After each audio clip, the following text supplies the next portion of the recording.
Vivemos em um mundo onde a onda de terror e desastres tentam roubar a nossa paz, onde o mal sempre está tentando prevalecer.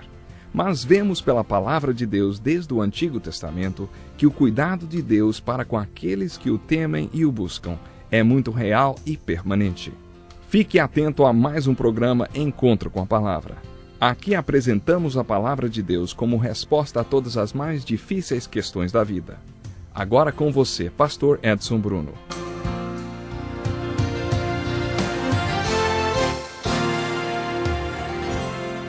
Quando chegaram onde estavam os outros discípulos, viram uma grande multidão ao redor deles e os mestres da lei discutindo com eles. Logo que todo o povo viu Jesus, ficou surpreso e correu para saudá-lo. Perguntou Jesus: "O que vocês estão discutindo?" Um homem no meio da multidão respondeu: "Mestre, eu te trouxe o meu filho que está com um espírito que o impede de falar. Onde quer que o apanhe, joga-o no chão. Ele espuma pela boca, range os dentes e fica rígido. Pedi aos teus discípulos que expulsassem o espírito, mas eles não conseguiram. Se podes fazer alguma coisa, tem compaixão de nós e ajuda-nos." "Se podes," disse Jesus, "tudo é possível àquele que crê."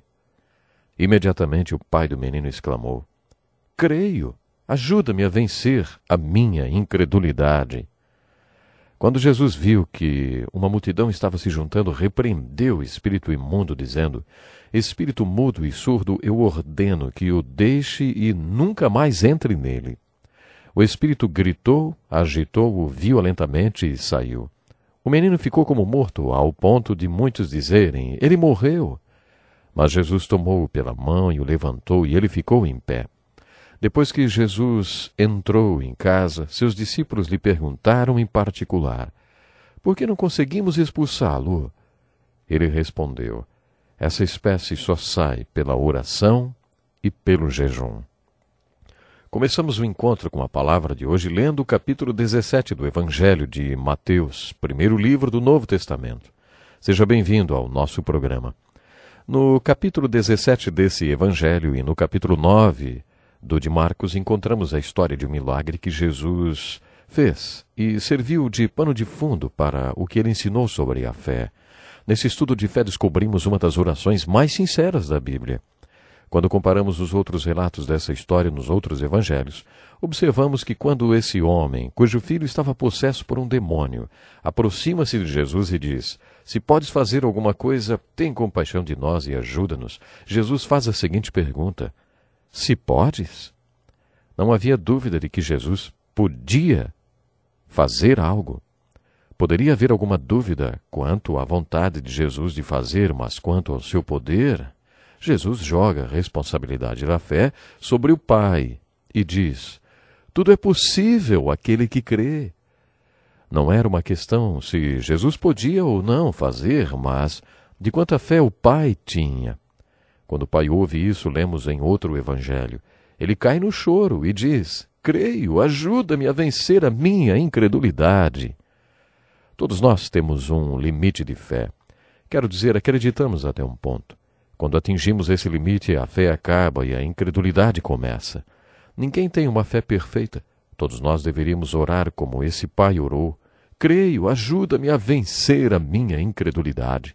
Essa foi a oração sincera a que me referi. Ajuda-me a aumentar o meu nível de fé e a diminuir o nível de incredulidade. Quando Jesus ficou a sós com os discípulos, eles perguntaram por que não tinham conseguido expulsar aquele espírito, e Jesus dá mais uma lição de fé. Está em Mateus 17, versículo 20. "Porque a fé que vocês têm é pequena." Qual é a aplicação dessa história para nós, hein? Devemos orar pedindo que Deus aumente nosso nível de fé e diminua nossa incredulidade. Lemos em Mateus capítulo 18, versículo 10. "Cuidado para não desprezarem um só desses pequeninos, pois eu lhes digo que os anjos deles nos céus estão sempre vendo a face de meu Pai Celeste." A verdade que quero destacar nessa passagem bíblica é a existência de anjos da guarda. Você acredita neles? Eu escapei de um acidente de carro sem nenhum arranhão, e só quando li Mateus 18 e 10 encontrei uma explicação para esse livramento. Muitas pessoas já passaram por experiências assim. Você crê em anjos da guarda? Eu creio. Você pode escolher crer ou não. Ainda no capítulo 18 de Mateus encontramos um texto muito importante que trata de disciplina na igreja. Na verdade, é um texto que destaca a necessidade de um irmão na fé ser correto com outro irmão. No Sermão da Montanha, Jesus disse que sequer devemos nos aproximar de Deus sem antes nos acertarmos com o nosso irmão. Foi aí que Jesus colocou nosso relacionamento com o nosso irmão acima do nosso relacionamento com Deus. Primeiro seu irmão e depois Deus. Na minha experiência de pastor, pude ver que desentendimentos entre irmãos em Cristo sempre acontecem e são como bactérias que se multiplicam no escuro porque não suportam a luz. Nessa passagem, Jesus está destacando a importância da comunicação entre você e um irmão que, na sua maneira de ver, ofendeu você. Ele dá a receita para o acerto. Se você não amar seu irmão o suficiente para procurá-lo, o desentendimento vai aumentar num ritmo bacteriológico e a quebra entre vocês pode ser irreparável. Por isso Jesus instituiu esse procedimento. Se você acha que o seu irmão tem alguma coisa contra você, vá procurá-lo. Não deixe as bactérias no escuro, acenda a luz. Se ele não reconhecer que há um problema ou se as coisas não melhorarem, então procure alguém que possa ir com você conversar com ele outra vez. Se ainda assim nada for resolvido, então conte para a igreja. O objetivo é resolver o problema entre vocês. Em Mateus 18, Jesus destaca a importância de perdoar o seu irmão. Você se lembra da oração do Pai Nosso, quando Jesus disse que se você não perdoar, não será perdoado? Somos perdoados quando perdoamos. A próxima parábola do capítulo 18 ilustra muito bem essa verdade. Um homem devia uma enorme quantia que não conseguia pagar. Naquele tempo, se o devedor não pagasse sua dívida, era lançado na prisão e, como na prisão ele não podia gerar nenhuma renda, acabava apodrecendo lá. Eles vendiam a mulher e os filhos como escravos para saldar a dívida. Nessa parábola era isso que ia acontecer com esse devedor. Mas na hora H, ele chora e implora ao seu credor que esqueça aquela dívida. O credor fica comovido e cancela toda a dívida. E era uma dívida grande. No caminho para casa, aquele devedor encontra-se com um homem que lhe deve alguns trocados. Ele agarra o seu devedor pelo pescoço e exige que ele pague cada tostão. Caso contrário, lançaria na prisão. Algumas pessoas assistiram toda a cena e procuraram o primeiro credor que tinha perdoado a dívida desse homem. Esse primeiro credor foi até lá e disse àquele devedor: "Você não entendeu nada mesmo, hein? Eu perdoei uma dívida enorme que você tinha comigo e você não perdoa uma dívida de uns trocados? Agora eu mudei de ideia. Agora você vai para a prisão e sua mulher e seus filhos serão vendidos para saldar a dívida." Depois de contar essa parábola, Jesus disse: "Assim lhes fará o meu Pai Celestial, se cada um de vocês não perdoar de coração a seu irmão." Você percebe como o perdão entre os irmãos é importante nos ensinos de Jesus? O perdão é a única maneira que temos para nos acertarmos com o nosso irmão. Você não é perfeito, então haverá ocasiões em que você terá de dizer: "Eu estava errado, me perdoe." Ou então: "Você estava errado e me magoou, mas eu o perdoo." Se você errar com o seu irmão, tem a obrigação de procurá-lo e pedir perdão. Se ele errar com você, você tem a responsabilidade de perdoá-lo. Um dos discípulos perguntou: "Senhor, quantas vezes deverei perdoar a meu irmão quando ele pecar contra mim? Até 7 vezes?" Jesus respondeu: "Eu lhe digo, não até 7, mas até 70 vezes 7. Em outras palavras, de acordo com Jesus, você deve perdoar seu irmão infinitas vezes. O capítulo 18 de Mateus é repleto de ensinamentos sobre relacionamentos humanos. Observe que esses ensinamentos de Jesus são ilustrações e aplicações do que ele ensinou no Sermão da Montanha. Foi por isso que estudamos esse sermão com tanto cuidado. Ele é fundamental para entendermos todos os ensinamentos de Jesus. No capítulo 19, temos um ensino de Jesus que surgiu de outra discussão com os líderes religiosos, que queriam desacreditá-lo. Eles tinham ouvido qual era a posição de Jesus em relação ao casamento e divórcio, divergente da posição de Moisés, e por isso queriam contradizê-lo publicamente. Eles lhe perguntaram: "É permitido ao homem divorciar-se de sua mulher por qualquer motivo?" Era assim que eles interpretavam o ensinamento de Moisés. Jesus lhes respondeu dando a palavra definitiva nas Escrituras sobre o assunto. Ele citou Moisés e transmitiu o seu ensinamento sobre a posição judaico-cristã a respeito do casamento. Se você estudou o Velho Testamento conosco, está lembrado que Deus instituiu o casamento no começo de tudo, não? Deus uniu homem e mulher para que eles se tornassem pais. Depois, como pais que reproduzissem pessoas que se tornariam parceiros e pais também. Foi dessa maneira que Deus planejou povoar a terra com indivíduos adequados. Quando os líderes religiosos perguntaram sobre casamento para Jesus, ele lhes disse que deveriam voltar aos princípios de Gênesis e a Moisés e considerar o casamento como era no começo de tudo. O livro de Gênesis é o livro do começo de tudo.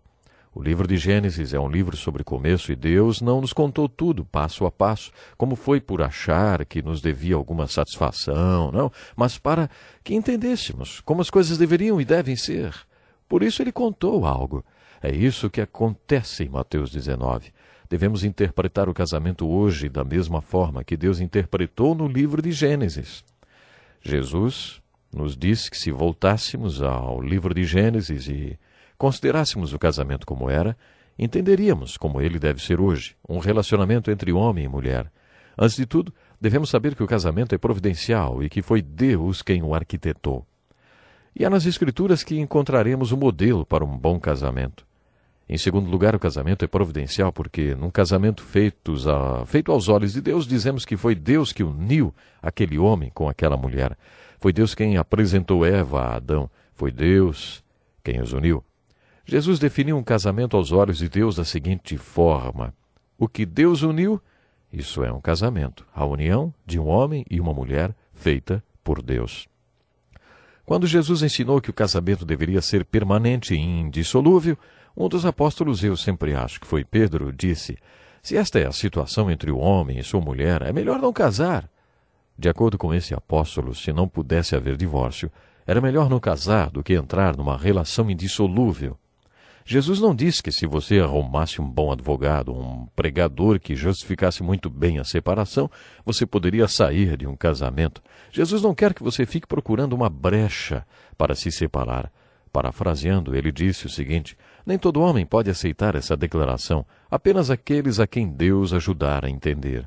Para mim, Jesus quis dizer que ninguém experimentará o plano de Deus de um casamento indissolúvel, a não ser que Deus ajude esse homem e essa mulher. Resumindo, esse casamento é um relacionamento providencial, porque Deus os aproximou, Deus os uniu e só Deus pode mantê-los juntos. Ninguém pode experimentar o casamento de acordo com a vontade de Deus se não tiver a ajuda dele. Meu tempo já se esgotou hoje, mas antes quero fazer uma pergunta. Você está enfrentando problemas no seu casamento? Se você tem enfrentado dificuldades no casamento, lembre-se que o modelo para esse relacionamento está na Bíblia. E a capacidade de colocar esse modelo em prática está em Cristo Jesus, no Espírito Santo e no próprio Deus. Programe-se para estar conosco no próximo programa. Até lá.